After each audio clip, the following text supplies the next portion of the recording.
The Beastly Truth, Skinwalker Edition, New York City, 1947. The Bronx Zoo smelled like damp hay, peanuts, and something that made reporter Lou Carter's skin crawl. He adjusted his fedora, glancing at his companion Evelyn Evie Sinclair, a dame with a cigarette holder and a nose for trouble. "I don't like this," Lou muttered. "Something's off." Evie took a drag and smirked. "When isn't it?"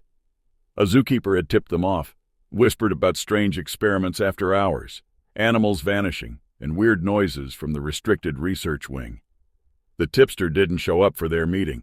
Evie and Lou took that as an invitation to snoop. They slipped past a chained gate marked, "Authorized personnel only." Lou pulled out a flashlight. The air turned cold. The usual zoo sounds, monkeys chattering, lions roaring, were absent. Too quiet. "Ever seen a zoo this dead?" Lou whispered. "Only after Prohibition ended." Evie flicked her cigarette, stepping over a discarded lab coat. "Let's find out what's cooking." They reached a large iron door with "Do Not Enter" stamped across it.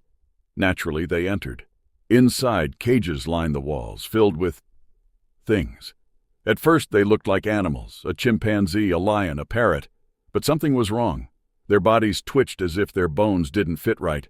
Their skin sagged, too loose, shifting unnaturally over their frames. The chimp turned its head too far until its neck bones cracked. It grinned with human teeth. Lou swallowed.